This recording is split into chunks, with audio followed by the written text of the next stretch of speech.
back. Still watching Business Morning here on Channels Television. The Nigerian Economic Summit Group, NESG, has warned that any procrastination in reforming the economy is, and effectively for that matter, and efficient reforms is going to have some consequences and might bring the economy into depression.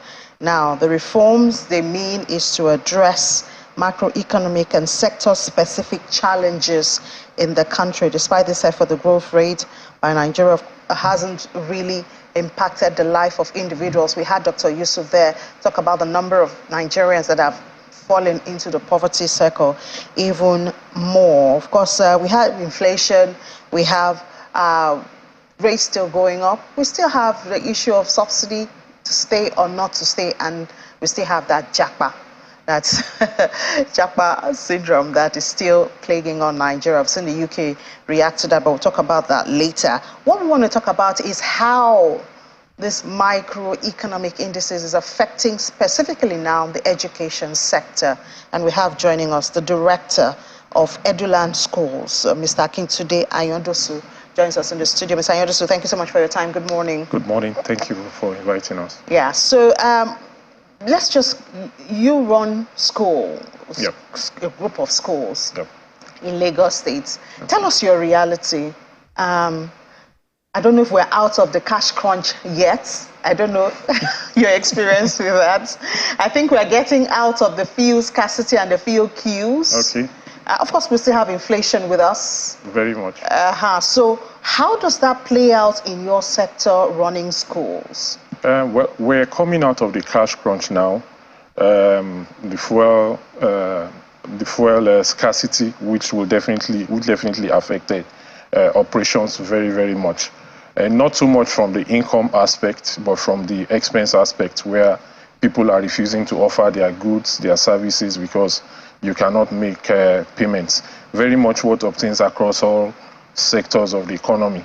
But in terms of the JAPA syndrome and the inflation, whereas affected as almost every other sector of the economy, the primary issue is the affordability of the people you are serving. With the inflation, your costs are rising, their affordability is dropping, and you need to merge the two to make sure that your financial model breaks even at the end of the day. And there's a limit to how much you can raise the cost of your services, because the people you are serving are affected as much as you are. So in that kind of situation, it really puts a lot of pressure on the business model. It puts a lot of pressure on that. Next to that is the JAPA syndrome. Luckily for us, we've not lost staff per se, but I know that the foundations are being laid, and I've, to be honest, told my people they are free to. The other aspect is the parents you are serving. We are catering for a sector, and we have lost quite a number. So you've had parents who have left the country with sure. their children? With their children. Because you are serving the younger children, secondary school, primary school. Secondary school. So we've had parents leave, and automatically the children live with them. So, but ultimately there will be another set of parents replacing, but it's not a sustainable model. So we've seen reports say that more Nigerians are falling into the poverty circle. That means that social status is changing. People are not able to afford what they could afford before. Have you experienced that maybe some of your parents are not able to, at least as conveniently, or they've had to change schools because of fees? This is a general trend. This is something that nobody is insulated from. It's a macroeconomic issue that affects everybody. We have had that situation, but luckily for us, we cater for a bracket where I would say substantially they've been able to meet up with their bills. What we have done is to introduce like a structured payment terms for them, and quite a number at the end of this last term were able to meet up with their bills. But that is primarily because of the cadre we are catering for. I know it's not the same across board. So schools are definitely going to be affected because we're back to the issue of affordability again. Affordability and then the rising costs. So it's only what parents can afford that they will go for. So we're going to experience a situation where students are going to withdraw their, parents are going to withdraw their awards from high fee paying schools to what they can afford. It's inevitable. We can't run from it. So the restructuring is very interesting. That means SMEs have to get creative for them to stay in business, because you have to think of that structured payment to give parents a bit of ease for them to be able to meet up. Restructuring would only take care of something of an ameliorative, what is it called? But the core issue is affordability has dropped. Income has dropped. And we're going to find ourselves in situations where you need to look at your services.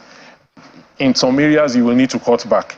For schools that don't keep very much to standards, it's very easy. But we're operating in a bracket where cutting down on standards is really, really, really a challenge to keep up with your values, your ethics, and your mission. It's really, really a challenging moment at the moment. So what's the way out for you now? Obviously, it's not just the education sector that is, no, it's not. That is affected. Definitely What's the way out? We're talking about subsidy and palliative. I'm sure you won't be asking for palliative, but what could make the situation better for you? The truth about it is it's a macroeconomic thing. And we've always seen these cycles. We've seen the austerity measures. We've seen the SAP, which they've called sharper now, etc., like that. So I believe it's a cycle that all of us have to go through. And the only way out is for there to be macroeconomic growth again. That I don't see any other way out, or except we have growth in the economy, except we have the economy booming again. That's the only way out. All the other ameliorate. We should not forget the fact that most of these private schools are business concerns. They are not NGOs. So the idea of looking for palliatives from government, etc., would not actually tackle the issue on a long-term basis. So I believe that once the economy kicks back into a growth process, we will all come out of it. But it's something that it's cutting across board. But public schools are no longer competition for private schools. No, public schools are definitely no longer in competition, at least in a large number of the states. We have a few states that are really raising the standards. And I think this is one area where the government really needs to wake up. Luckily for us in Lagos, in the last 4 years of Governor Sanwo-Olu, we've had a very important professional heading the Ministry of Education, and that has impacted substantial. I'm talking about Mrs. Adefisayo, and that has impacted substantially in the deliverables and delivery from that ministry. We've had the Office of Quality Control really raising the standards to a level where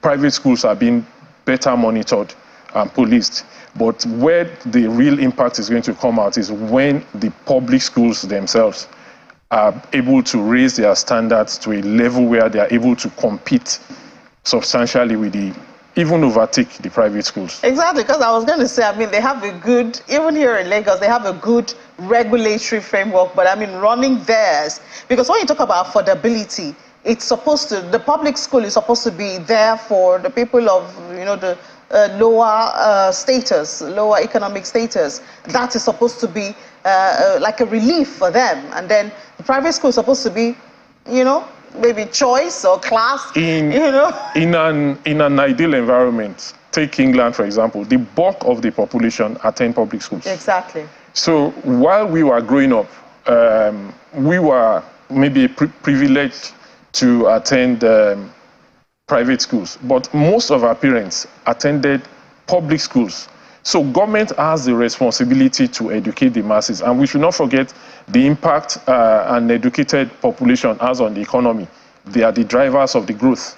So Government still has that responsibility. Substantially today, it is still being checked to the private.